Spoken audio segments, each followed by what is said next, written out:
Welcome to Challenging ParadigmX.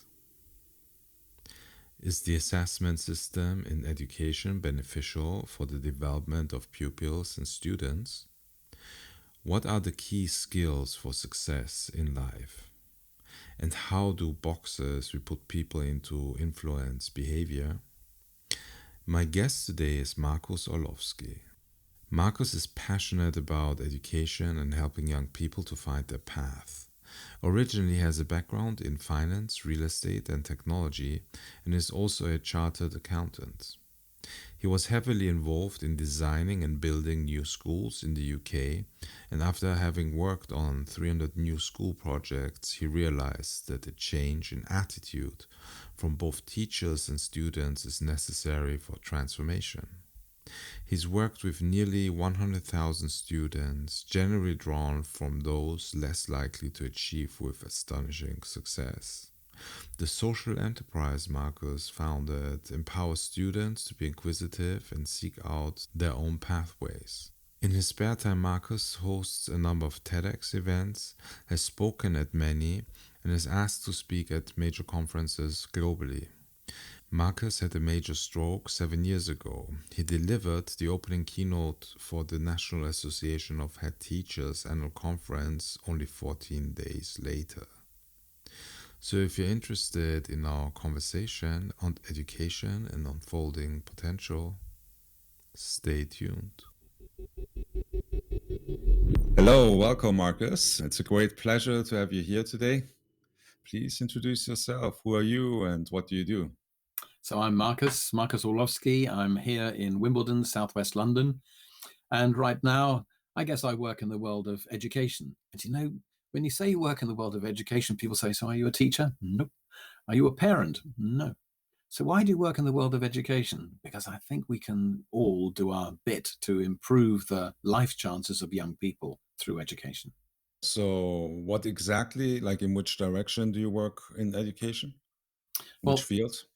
Well, you see, that's what becomes tricky. So the background to this is, I think, in my country especially, we have a lot of young people who are being taught stuff in schools, and they don't know why they need to learn this. And actually, a lot of their teachers don't know what you can do with it anyway. And then because we have this crazy testing system, at the end of a few years, we sit students down to pass exams to see what they can remember of stuff which they didn't know why they need to learn by teachers who don't know what you can do with it anyway. So is it any surprise that for some students, especially those in less affluent or less gifted communities, they tend not to do very well? I personally don't think it's a surprise. Definitely not. It's not a surprise. And the really sad thing is that in the UK, a heck of a lot of teachers have only had one job, which is being teachers. And the route which they've gone through tends to be doing okay at school, not necessarily brilliant. A few have done brilliantly, but the vast majority have done okay, not so badly they've been thrown out. Then they've gone to university, an okay university, and they've done okay at university. And then they become teachers. And so, whilst they were at university, their knowledge of the world grew. And as they have become teachers and the longer they spend in teaching, the more their currency of the world starts decreasing. And, a lot of teachers just coordinate and meet teachers. A lot of teachers are married to teachers. So the whole bubble of this peculiar teaching fraternity gets stronger and stronger as a bubble. And I don't think there's enough permeation between teachers and everybody else in the world. And Xerxes, if I can keep going for a little bit longer, the reality is in my country, we have a population of about 65 million people. And we have about 700,000 people who are engaged in the world of education, which is just over 1%. And that 1% are responsible for teaching and training all the young people to enter this community of the other 99%. When you think about it, that's a bit crazy, isn't it? Well, I personally think it is. I mean, that's they are responsible for the future of the people and the country and society, aren't they? Yeah, they are indeed. And it'd be quite nice if they were more representative of society. And The dreadful thing in my country is that in the state school system, one has to be a qualified teacher to teach kids. But in the private sector, no such qualifications are needed. So, arguably, there is a wider breadth of education in the private sector than there is necessarily in the state sector. That doesn't mean there are some outliers, but the generality of it is that too often kids are taught by teachers. And unless they're in an environment where they have a wide range of opportunities being given to them, they may gradually close themselves down and think that examinations are the absolute be all and end all. Or if they don't think they can do very well, they can actually say, well, there's little hope for me, which is a terrible waste of talent. So, and what exactly do you do in that field, or which I guess it's various things that you're doing? Yeah, I mean, it sounds a bit simple, but like many others, I'll go into a school and give a keynote about opportunities in the world and all, the usual sort of things which people do. But then the major interventions which I've had is when I've taken students to meet with just ordinary people, to meet with people who are running their own organizations or are working in big organizations or working in small organizations, just so the students can meet other people. But I discovered that, the world of education, students, if you take a bunch of students to meet somebody, they tend to sit there and expect this person to teach them. And I say, look, you've got to ask them questions. You've got to find out.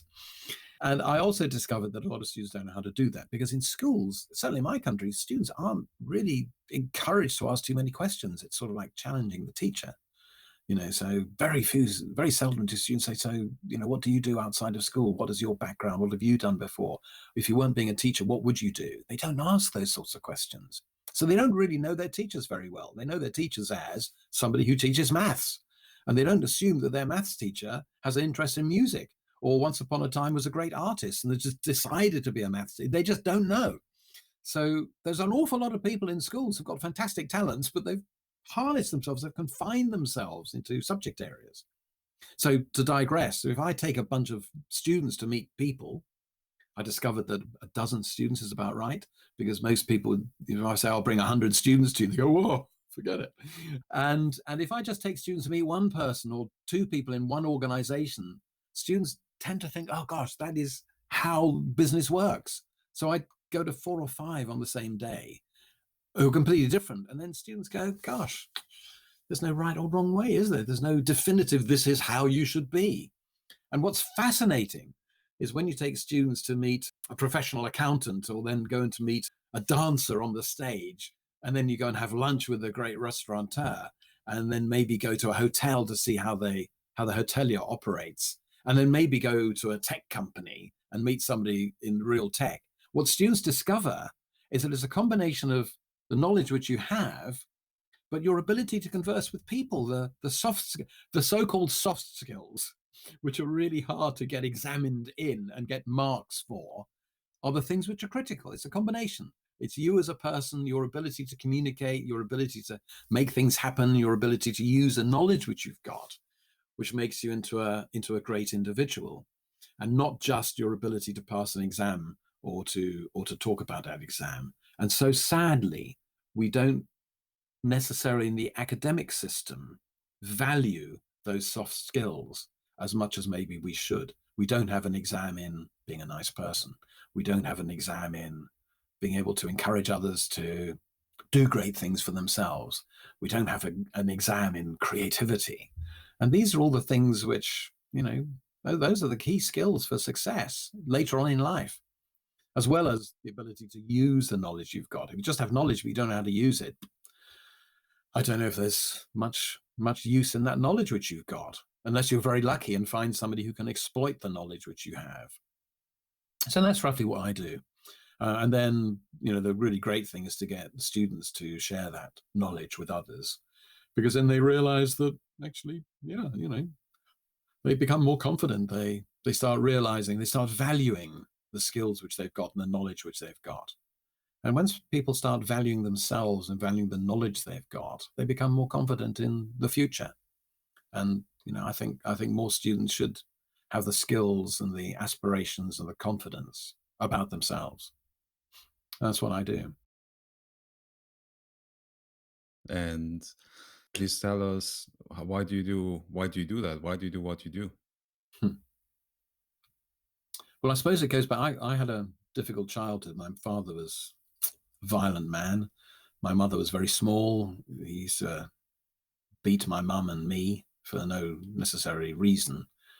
And I got saved by my grandmother. That's my father's mother, who took me to live with her, and my mother, who got brain damaged in some of the attacks. And through my time at school, I sort of had these two lives. I had one life where I pretended that everything at home was really lovely. And outside, I was sort of, gosh, what is going to happen? But because we had no money, I realized I've got to do everything myself. And I think I was lucky, actually. I think that was probably the thing. Some of my friends were very complacent. They lived in nice homes. They lived with great families. And so they didn't need to do very much. Me, I didn't. So I had to. And I think that helped me. And then I started recognizing that a lot of people have got a huge amount of talent and just don't realize it. So some of the years later, when I'm a chartered accountant, which was entirely an accident why I became one. And then I became director of recruitment for a firm, and I was going around meeting students who wanted to be recruited into our firm. It was a big firm. And I realized there are some students who are supremely well qualified, they've got no pizzazz to them, and others have got loads of pizzazz, but they don't have the qualifications to get through the recruitment process. And I was thinking, this is just crazy. So let's see if I can solve those few things. And then I joined the sort of the corporate world from a world of the big accounting firms. And students were inviting me to go to their countries and talk to them. And I discovered that a lot of students like to hear those words and like to be challenged, because they also realize that soft skills are important. They also realize that maybe they need to spend a bit more time working out what they can do with the knowledge they've got. And then some years later, quite recently, well, 7 years ago, I had a stroke.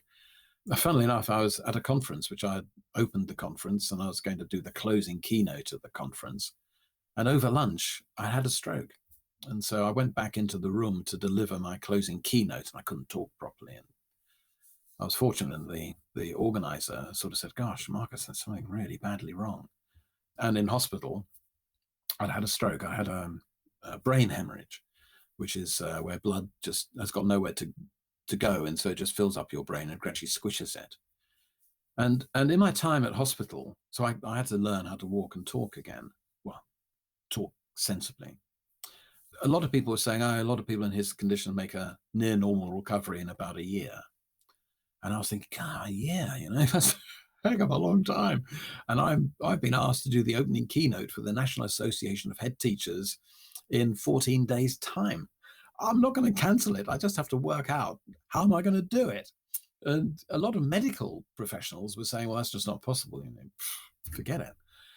So I realized that a lot of medical professionals have never had a stroke. They've observed other people with strokes, and everything which they're basing their assessment on, how long will it take for me to recover, is based upon what other people have done. And if everybody gets told it takes a year to recover, they go, oh, well, it takes a year, then I'll just sign off for a year. No, I'm not going to sign off for a whole year. I'm going to see what I can do. And do you know what was really interesting is that the meetings I was having with the consultants, we were getting more and more trainee doctors into the audience, and it was almost like a training session. I think because I'm reasonably articulate and I could describe what it was like. And so, of course, I gave the opening keynote for the National Association of Head Teachers 14 days later, but my goodness, it was a little bit of a struggle in just the basic things. So we have, in my country, we have paper tickets, and we have, RFID card, proximity readers. And the previous day I'd run a test and I'd used a paper ticket. And so I then tried to push this card into the paper ticket.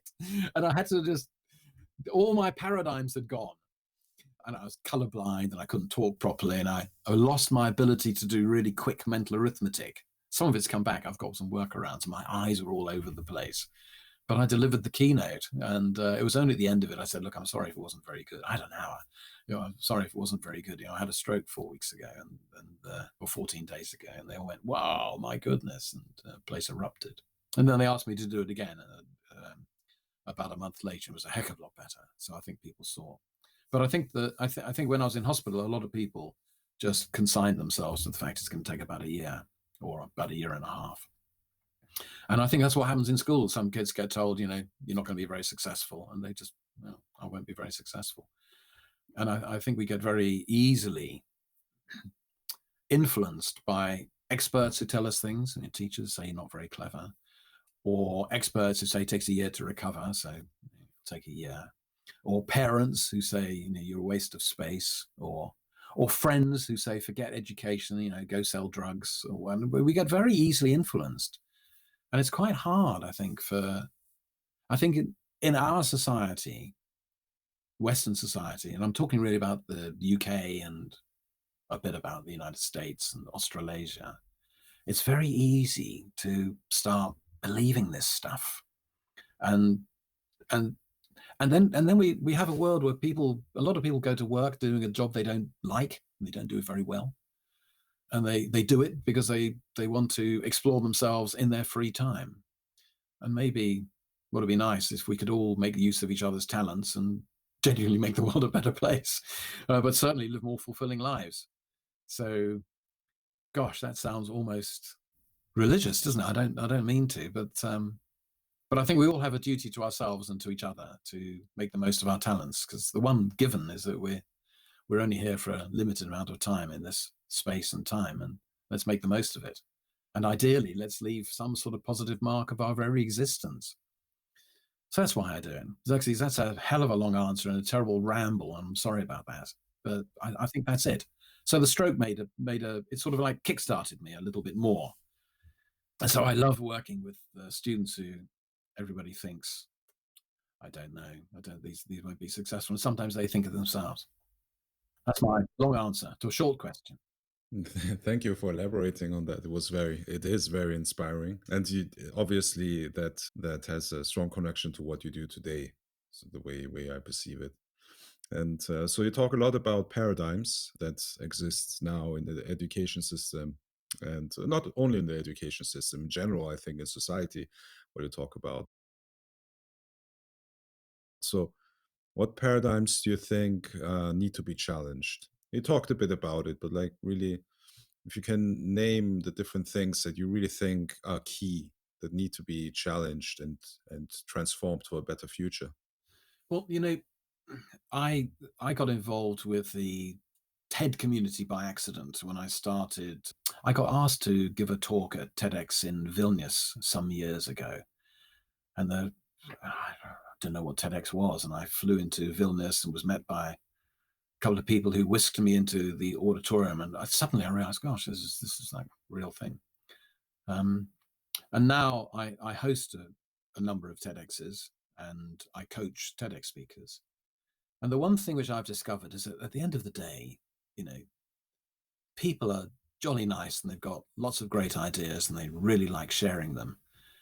But we get very easily dismissed into this single word which defines you. You're an architect, you're a lawyer, you're a tech person. And it's sort of like, that's what you've always been and that's what you're always going to be.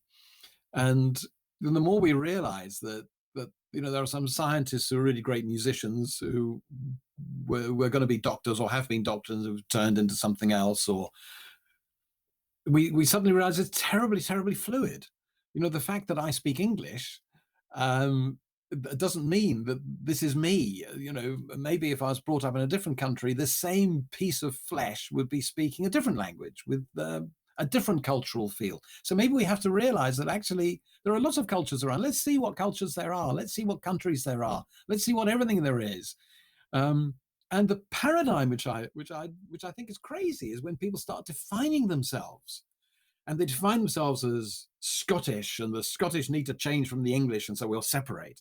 Or I'm Belarus, and we need to stop all this stuff with what's going. I think with very recently there was that incident of an aircraft which was effectively on its way from Athens to Vilnius in Lithuania, which got diverted into Belarus, so that at Minsk, so that one guy and his girlfriend could be taken on and arrested. And you think, what is going on? And so, you're a journalist, you're a criminal. Whoa, come on. We don't need to define this horrible thing of trying to define people in single words. I think is crazy. And because of that, we start defining ourselves based around that. I'm an architect. I can't possibly be an accountant, or I'm or whatever. And if you just think about single words, definitions, we can quite often start assigning a sex to it. So I'm I'm into technology, and in people's minds they go, all right, so you must be a guy. I'm an engineer. I'm a car mechanic. All right, so you're a guy. I'm a dressmaker. Oh, so you're a girl. I'm a cook. Oh, gosh. Okay, so we have male and female chefs, but are you a chef or a cook? If you're a cook, you're a girl, and if you're a chef, oh, maybe you're a guy. And we have this crazy set of definitions. I speak Swahili. All right, so you must be black. I speak Arabic. All right, so you must be brownish color, and we start this crazy set of assessments when we meet people, and you can see that in my country when people apply for jobs and they have names which people are assessing immediately what the person looks like. Are they tall, short, male, female, or whatever? And that defines them, and opens up opportunities or not opportunities, which is crazy. So my name is Marcus Orlovsky. People can't quite work that one out because it is romantic, but it's also so I get away with it. But Marcus, so I'm clearly a guy. But people are very keen to define single word definitions, and those paradigms of the assumptions which people make about each other. My goodness, it takes time to break those mindsets sometimes. And we do that in seconds. So you can be. I do this with students sometimes, and I just show them a face and say, do you think this is a nice person? And just on the basis of just a momentary glance, they go, I don't think I like them. And we do that as we meet people. We assess people terribly quickly. We don't give people a chance. What is that work of Harvard University? It's 7 seconds. That's all you've got. Gosh, really? Are we that quick in judging people? So if I could change, is to say, let's not be so judgmental about each other. Let's not try and put people into these crazy boxes. So you're Muslim, so you must be a terrorist. What? Really? You're Irish, you must be in the IRA. What? Really? You're Russian. Oh, I don't trust Russians. What? Bonkers, crazy. Yeah, absolutely. And my experience is also what happens is when you get confronted with some, I'd call it unconscious bias like this, is that in certain contexts, suddenly you start to even behave like this, although you're not that person. You get into this kind of projection where you start to behave in a certain way, which is not your way of behaving. Have you had this type of experiences with the people you've worked with? Yes. Yeah. Yes. It's like kind of my experience is that people start to resonate because often, no matter how they actually act, this projection onto them is so strong that the people who project it onto them, they won't let go of it, and then they just like resonate and they act in this way, So kind of, I mean, it's not always like that, but it's I've seen this a lot, so it's kind of interesting. It can happen very without even realizing it. I was fascinated with the firm I was at. It was EY, so it's a big firm of financial advisors, 250,000 people around the world.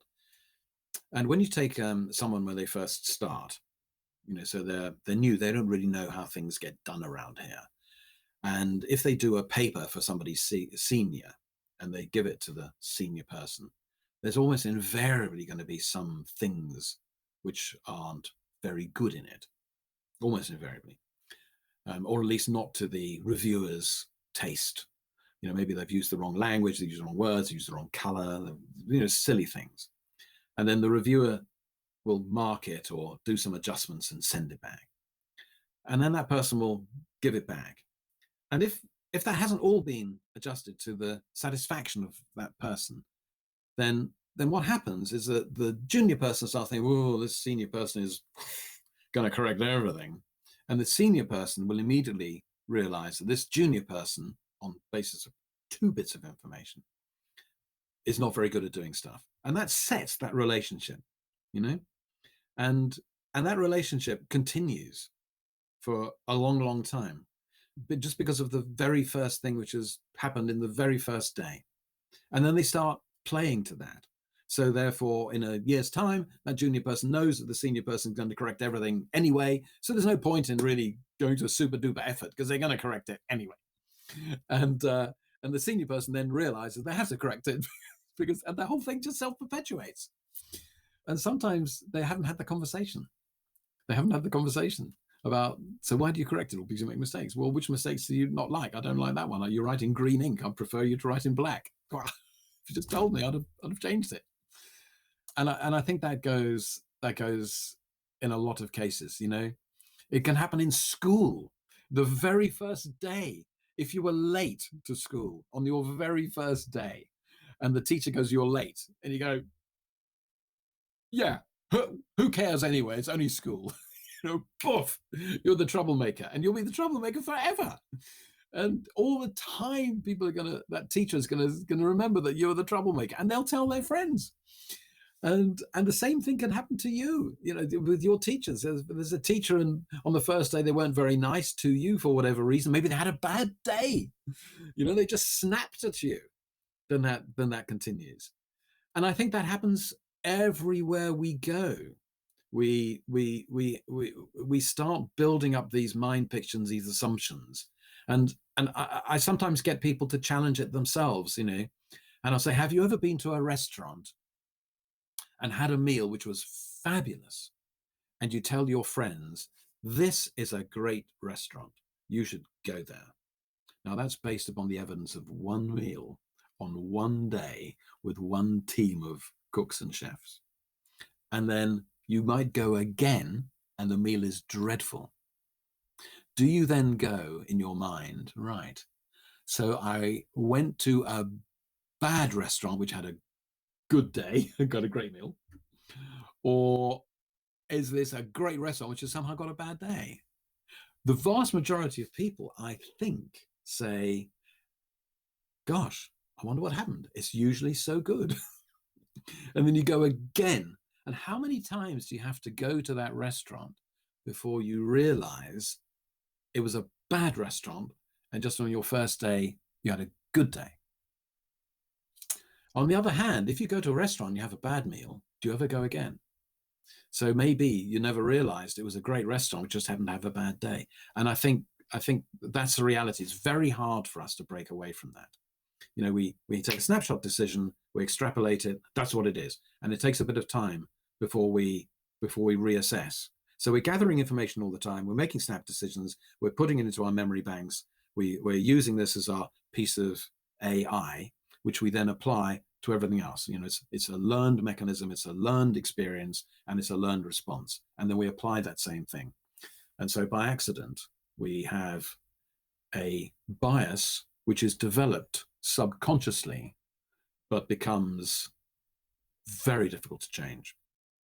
Definitely. Definitely.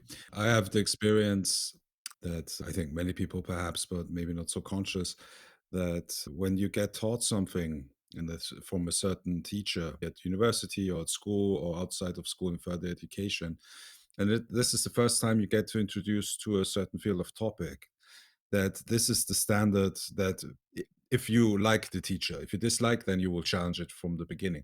But if you like and trust the teacher, this is what you will compare everything else with that you learn afterwards, even if it's not right what he taught you. Not necessarily on purpose, he didn't teach you the right thing. Maybe the science it's based on is outdated or whatever it is. But I've seen that a lot with people on the very subconscious level, that it's not just the first impression, but it's also the first, it goes deeper, like the first teaching. It's not like the first, could be something that you get as an input over many months, not only the very first impression, that of course, obviously, as well. And I find this interesting because there's never a guarantee that someone you trust has the best information. We like to believe that people we trust because they're trustworthy, the people, but still they can be wrong as well. And I've seen that a lot, and I've seen it in myself. That actually, what I base my paradigms on is always what I've learned from people I trusted, which but doesn't mean that it is the right thing necessarily. So, just to add to that, yeah, and which doesn't mean they were dishonest with you. exactly. Doesn't mean that they were, deliberately. It's just they didn't know, and they did their very best. Yes. It's interesting sometimes. So I give a lot of presentations, and I've discovered my style, and my style is humorous, so it can be serious at times, and I might alternate. So if I go serious, and people realize, this is a serious bit, because usually it's fairly light loose, but it's always factual and truthful in every way. And I'll never say something which isn't true, which I know to be true, as far as I can.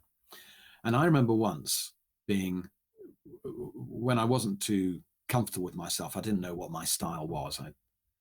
I used to watch these programs of people giving amazing lectures, standing in one place, doing it. And I thought, I can't do that. I'm just no good at it. And I went on a course on how to present. And the person got 2 chairs and put them apart from me, got me to stand on these 2 chairs, one leg over here, one leg over there, which would force me not to be able to move, otherwise I'd fall off. And I was terrible at it. And they said, if you want to be able to present, you have to stay in one place. You mustn't fiddle with pens. You mustn't fiddle with things. You should keep the same eye contact and turn and talk to different people. You should be well prepared. You should rehearse it. You should do everything. If I try to do that, it's terrible. It just doesn't work. And so what some person says, this is the way you should do things, actually is, this is the way I've discovered works for me. You have to discover what works for you. And it's exactly the same. When I was at school, so I am quite quick with mathematics and images and design. I'm quite fast. But I don't know why this is the answer. I can see the answer, but I can't tell you why very easily, And at school, I used to be told you're just guessing. You're just lucky guesses. You had 99 lucky guesses out of 99 tasks. And it's the same. So I'm not very good at writing poetry, So when I write poetry, I have to do it in the conventional way of step by step by step. And it's rubbish. And some people can take 100 words and go away for 3 minutes, and it comes back and it's beautiful to read. And I say, why did you do this order? I don't know. It seemed right. So if I try to learn from you how to do stuff so it seems right, God, I don't know how to do it. But equally well, I can't teach you how I concede numbers and work it out, because I don't quite know how I do it. So when you force me to have to say how I did it, I find it really hard. And so I think a lot of people get caught in all of that. And the worst thing is when you look at somebody who is excellent and you go, my goodness, they're so good. I can never be like that. And we don't realize they've just gone through a series of learning things to discover that this is what works for them. And maybe if we all realize that, we wouldn't be so frustrated. My goodness, I think the world is full of people who watch other people on YouTube or wherever else and get dissatisfied with themselves. We think, if only I could do that. Oh, I'm no good at this. I'm no good at that. I remember talking to somebody, and I said, do you play the piano? And they said, no. And I said, why not? And they said, I just can't do it. I said, well, did you try? Yeah, I tried learning when I was 5. Couldn't do it. Can't do it now. And I remember this crazy conversation. I said, well, when you were 5, how big were your fingers? And they said, well, they were little tiny little sausage fingers. I said, how big are they now? These huge things. I said, well, how do you know? You're very different. Mind you, I find it quite hard to play the piano as well. But it's not a very good example. But I think we're very quick to judge ourselves. We're very quick to make these. You know, I'm saying the same old stuff again, aren't I? I'm sorry, I'm getting terribly boring. Oh no, it's perfect. I mean, I actually fully agree with you, and my impression is, and I guess you that's basically what you also say is that judgment kills creativity, judgment kills talent, judgment kills the ability to unfold. Hmm. And we have a school system in most countries, as far as I'm aware, that is based on judgment, which is an irony because it's the very thing that actually disables the potential of people. This is how I feel. I guess it's what we basically you are saying as well.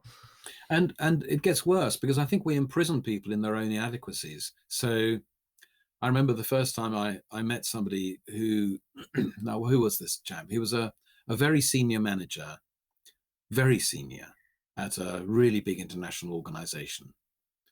And I said, do you really like it here?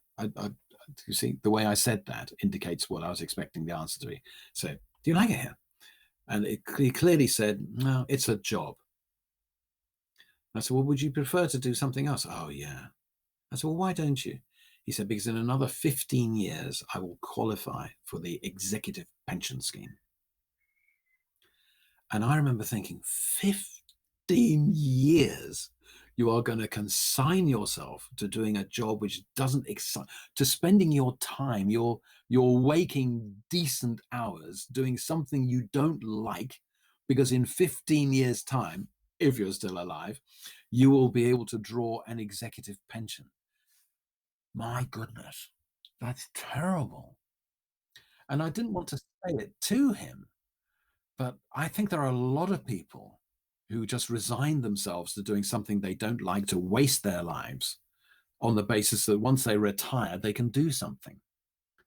But I don't know if they'll ever de-imprison themselves. And sometimes I meet people who got made redundant. You know, their company went bust, they got fired, whatever happened. And I've often found them saying, oh, I got made redundant. Best thing which could ever happen to me. I redesigned my life. You go, well, isn't it sad that you had to wait till somebody else makes the decision for you for you to make your own decisions? You know, you have to be denied the opportunity of continuing to do the job you don't like. God, that's terrible. I fully agree. And sometimes it has to be from the outside. Sometimes people just don't see for a long time, or they don't have the courage for some reason, or they feel the confines of whatever it is. You know, it could be that they have credits running, that there's some family things, you know, like people they need to take care of and stuff like that. And then they feel like they are not allowed even. And then again, I feel like these are the personal paradigms and dogmas that keep us from basically living the life that is really our life and authentic life.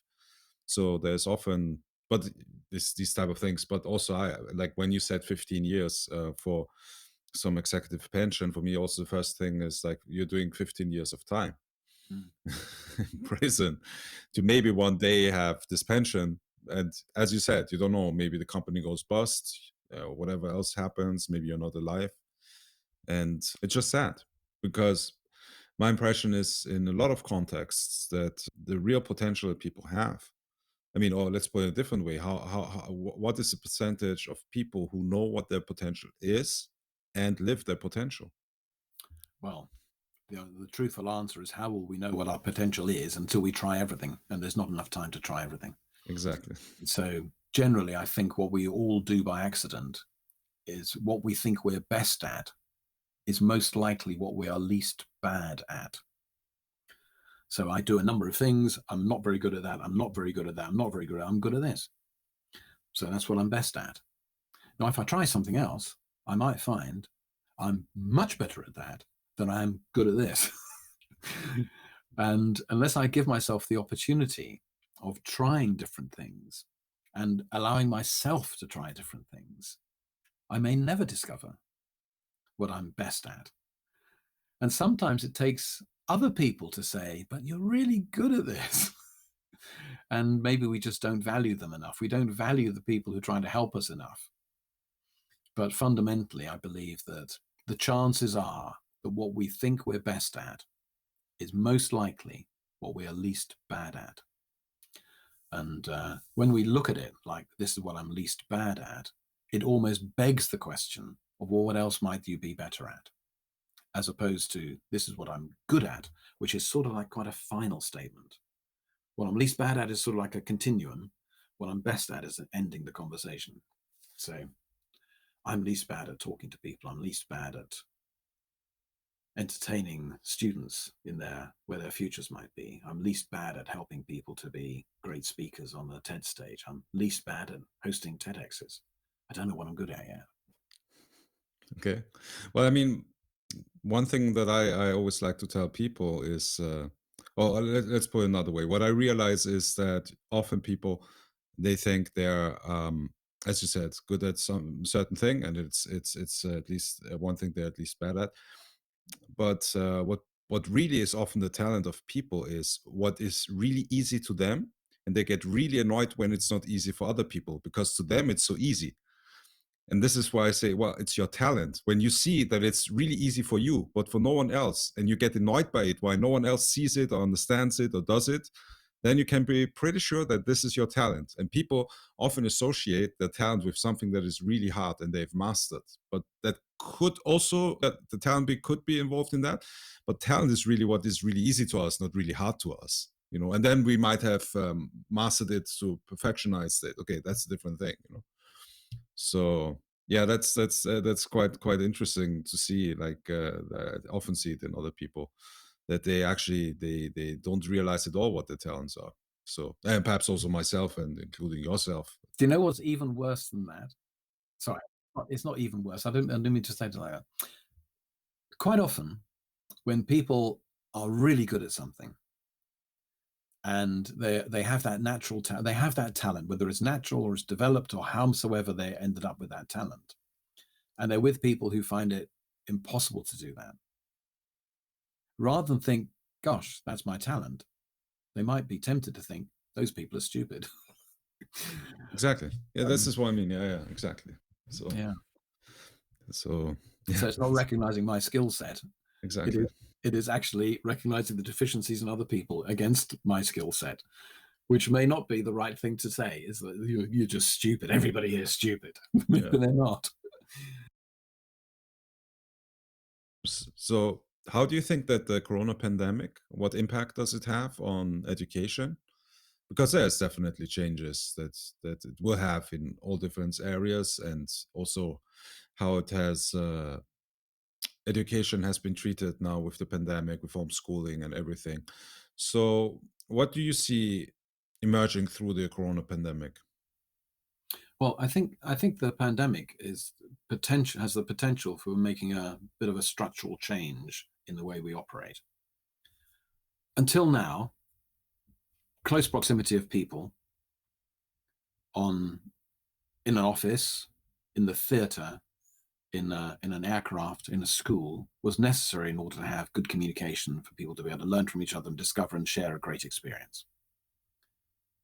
And that's why we started building big offices, and people left their homes and spent time to get to their office and go to work, because that's where there are people around, and that's where I can work best. That's why we took kids from their homes and grouped them together in places called schools so that we could teach them better. I think we're now discovering that sometimes I work better from home. And I remember in the early days when people would say to me, I think I'm going to work from home, my natural thought process was, taking the day off sort of thing. Because we didn't have the technology at home to be able to continue work. Working, there was home and work. There was home and school. And the divider was probably access to resources. So the office is where I got resources, other people, technology. School is where I got resources.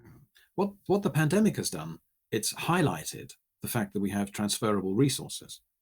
So I'm at home in Wimbledon, I'm talking to you in Vienna, we are on a screen, we're having a conversation. And I didn't need to spend the time to go to Vienna to have this short conversation with you. Now, I can see you, and I know how you are because we've met. If we haven't met, maybe this wouldn't be such a good discussion. But what the pandemic has done in the world of education, it's sort of demonstrated that you can learn from home without having to be in school, and you can learn stuff. Can you feel the stuff? Can you get the soft skills? Can you? So for students for young people to live in the world where accumulating people together is really important because it's shared experiences, and we separate that, we are potentially growing individual people who develop themselves in isolation of this community type learning because it's on a screen. I don't know what the ultimate impact is going to be when we go back into more communal activities. I don't think we've yet discovered that. But I can already see in my country, when schools reopen, there have been a lot of parents and a lot of students actually who have been nervous about going back to school because of the proximity of other people, because of the potential of catching coronavirus. And so even though one's saying it's perfectly safe, everybody's been immunized and they've all had their inoculations, I think there's something here which is saying, well, I don't know if I trust that because, maybe I've been vaccinated against a virus, but maybe there's another one coming out. So we've potentially done something very damaging to young people, where they are missing out on the development of the social skills which are necessary. And how do you communicate with people who at first sight you don't think you'll like, that judgmental thing. And it's in school where you have rich people and poor people and yellow people and black people and put them all together as we grow that multicultural, multi-age, although within limitations of ages, approach to life. If we start segregating people by putting them on their own screens, maybe we're missing that. And as we are doing more and more on screen, we can't see how big you are, how tall you are. We don't know because everybody's sort of like the same sort of size, which is roughly a head and shoulders, which fits into the confines of the box which I'm in. So I don't know. So I think with students, with young people, and in those formative ages, I think it's the 5, 6, and 7 years old which I'm more concerned about, and the 2s to 4s, which are much more. Well, 2s to 4s aren't doing so much in that way. Much less concerned about 16, 17, 18-year-olds. But the other thing in the world of education is that students aren't in our schools. The students aren't getting exposure to the sort of the world of people outside at a really seriously intellectual type level. We have things called work experience where students go out to places of work and do stuff. That's all stopped. So it's virtual. It's not the same, So I think potentially we have a slightly damaged grouping of people, the COVID kids. I think it may have more lasting effects than we think. We've got a slight growth of mental health issues in our country, primarily because of the lack of socialization, I guess. Well, definitely. I mean, there's a study in Austria showing the number is really high that the teenagers, I think 14 and above, like the percentage of teenagers that think of suicide has risen enormously over the last year. The number is really, I think, I don't want to say something wrong, but I think it's around 20% or 30%. I mean, not that they are seriously suicidal, but they actually having thoughts, which has been before much, much lower. And also when I think I have a 21-month-old girl, and I mean, definitely she doesn't have the social exposure that she would have had if she would have gone to kindergarten, So, yeah. So it's that's something that I'm thinking about a lot, because it will be the COVID generation, the little kids, that will have a very different type of social interaction that we're used to, because we were just used to, in these crucial times of our personal development, to have much more real life social interaction, and for some even social interaction at all, other than to the parents, for example. So let's see what happens. But like in every situation, there's always also upsides to situations. So it will be very interesting to see in 20 years from now how we will look back at this whole situation and what has developed out of it. So I'm quite curious. Yeah, it'll be fascinating. What's going to be really fascinating in 20 years' time is when you and your daughter are talking to young kids. They're saying, "Whoa, lockdown? What is that? Oh, I've read about that in the books." You go, "I was there." Yeah. Oh, definitely we live at this whole time. generation. Yeah. I mean, this is extraordinary times. So, but when we go now 100 years into the future, when you teleport yourself 100 years from now into the future, and people talk about you and think about you, how would you want to be remembered 100 years from now? Or what for?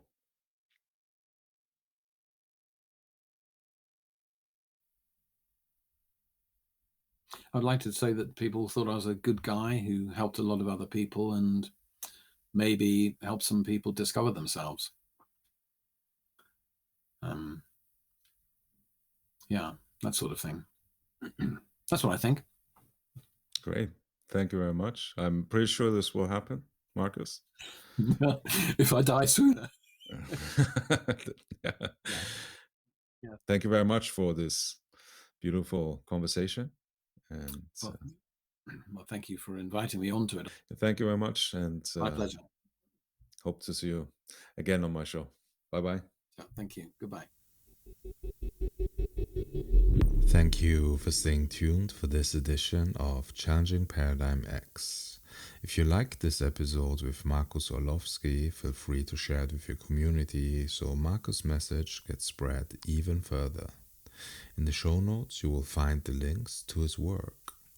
Please hit subscribe and rate my podcast if you liked it. I'd also be glad if you write me a review. If you have any questions or comments, feel free to contact me. Next week, we're up with another edition of Challenging Paradigm X. Until then, I wish you a great week.